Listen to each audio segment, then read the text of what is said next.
Hello students, आज हम जो टॉपिक पढ़ने वाले हैं वो है पंपिंग, मेटास्टेबल स्टेट और पॉपुलेशन इन्वर्जन, जो कि लेजर लाइट बनाने के लिए मोस्ट इम्पॉर्टेंट चीज है। पिछली क्लास में हमने पढ़ा था कि स्पॉन्टेनियस इमिशन, एब्जॉर्प्शन और स्टिमुलेटेड इमिशन क्या होता है।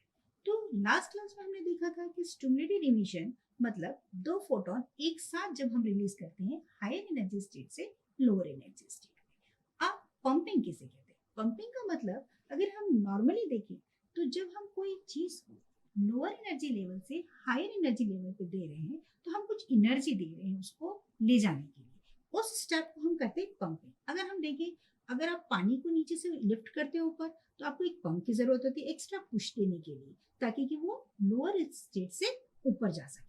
तो सिमिलरली उसी तरीके से जब हम ये जानते हैं कि एटम जो होता है वो लोअर एनर्जी स्टेट में काफी स्टेबल होता है, और जब हम एक्स्ट्रा अमाउंट ऑफ एनर्जी देते हैं वो कितना देते हैं, जितना कि इन दोनों एनर्जी लेवल के बीच का डिफरेंस है। तो जो आपने एनर्जी दी जिससे कि वो लिफ्ट होके ऊपर गया, उस स्टेप को हम क्या कहते हैं?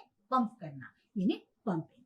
पंपिंग अलग अलग मेथड से की जा सकती है, जैसे कि ऑप्टिकल पंपिंग होती है, इलेक्ट्रिकल डिस्चार्ज पंपिंग होती है, केमिकल पंपिंग होती है, थर्मल पंपिंग होती है, इंजेक्शन करंट के थ्रू होती है, इनइलास्टिक कोलिजन के लिए होती है, केमिकल पंपिंग भी होती है। तो अलग अलग टाइप की पंपिंग अलग अलग लेजर्स में यूज की जाती है। ठीक है, तो पहले स्टेप है जो वो है पंपिंग।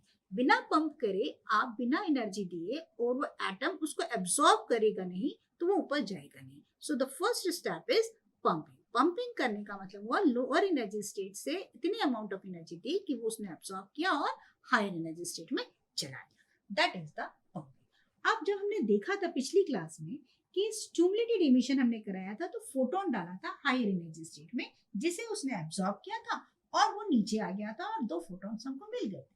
अब प्रॉब्लम ये है कि हमने लेजर की जो प्रॉपर्टी पढ़ी है वो हमने पढ़ा है यूनिडायरेक्शनल होती है, हाईली इंटेंस होती है, कोहेरेंट होती है, मोनोक्रोमैटिक होती है। अब पहली चीज, दो फोटोन मिलने से लाइट इंटेंस तो नहीं हो जाएगी, तो हमें उसको इंटेंस करना है, ज्यादा से ज्यादा फोटोन एक साथ आए। तो इसके लिए हम एक देखते हैं, that is a metastable state. Metastable state क्या होता है? एक इंटरमीडिएट स्टेट होता है हायर एनर्जी और लोअर एनर्जी। हमारे लिए लोअर एनर्जी क्या है? E1 है, और हायर एनर्जी क्या है? E2 है। और हमने पिछली क्लास में देखा था कि जो हायर एनर्जी स्टेट है इसका लाइफ टाइम जो होता है वो 10⁻⁸ सेकेंड तक होता है। इससे ज्यादा समय तक कोई भी एटम उस स्टेट में नहीं रह सकता। जबकि ये जो E2 स्टेट है ये E1 और E3 के बीच में है, that is known as intermediate state, और E3 के काफी पास में। और इसका लाइफ टाइम जो होता है वो 10⁻³ टू 10⁻⁵ सेकेंड्स के आसपास का होता है। इसका मतलब यहाँ पर रहने वाले एटम ज्यादा समय के लिए रह सकते हैं as compare to this state. So जब हमने ये फोटोन डाला और फोटोन डालने के कारण ये जो एटम है यहाँ पर ट्रांजिट कर गए। ट्रांजिट कर गए मतलब यहाँ से नीचे आ गए। अब प्रश्न ये उठता है कि जब ये नीचे आए तो फोटोन निकल जाना चाहिए, पर जैसे अपन ने पढ़ा है कि E is equal to H nu, मतलब दोनों एनर्जी लेवल या मैं कहूँ डेल्टा E2 माइनस E1 का डिफरेंस एच न्यू के बराबर होगा तभी फोटोन निकलता है, अदरवाइज फोटोन नहीं निकलता। तो यहाँ पर जो ट्रांजिशन हो रहा है वो कैसा हो रहा है? Radiation less transition. कैसा ट्रांजिशन हो रहा है? रेडिएशन लेस, जिसमें से कोई भी फोटोन बाहर नहीं आएगा। अब यहाँ पर जैसे ही एटम नीचे आए, यहाँ पर आ गए, यहाँ पर एक कंडीशन आई जिसे हम कहते हैं पॉपुलेशन इन्वर्जन। पॉपुलेशन मतलब जनसंख्या। नॉर्मली अगर हम बात करें तो लोअर एनर्जी स्टेट में एटम्स की संख्या ज्यादा होती है। ठीक है, यानी अगर मैं कहूँ कि N1 नंबर ऑफ एटम है हायर एनर्जी स्टेट में, N2 नंबर ऑफ एटम है लोअर अपर एनर्जी स्टेट में, तो इनिशियली जब मैं प्रोसेस को स्टार्ट करूंगी तो N1 is greater than N2। मतलब अगर यहाँ पर 50 एटम है तो यहाँ पर एक या दो एटम है।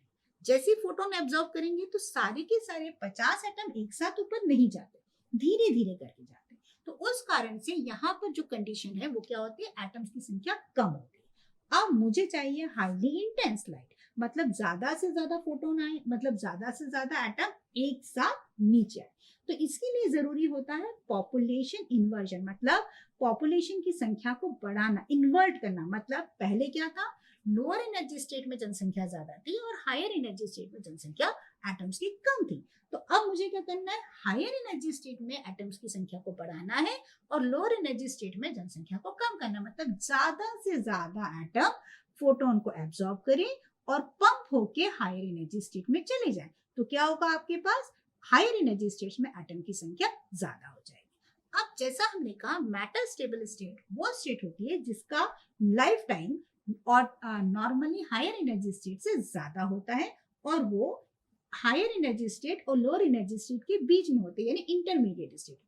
अब जैसा कि इसका लाइफ टाइम हमने देखा है ज्यादा है, तो ज्यादा से ज्यादा एटम्स क्या होंगे, यहाँ पर इकट्ठे हो जाएंगे। इसका मतलब कुछ टाइम बाद जैसे जैसे एटम पंप होके ऊपर जा रहे हैं और यहाँ आ रहे हैं और यहाँ पर इकट्ठे होते जा रहे हैं, तो एक कंडीशन ऐसी बनेगी कि जब आपका N2, मतलब यहाँ पर एटम्स की संख्या नीचे ग्राउंड स्टेट के एटम की संख्या से ज्यादा हो जाएगी। This condition is known as a population inversion.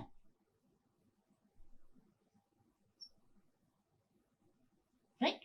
So means population inversion का मतलब हुआ ऐसी कंडीशन जहां पर number of atoms in a higher state is more as compared to the atom number of atoms in a lower energy state.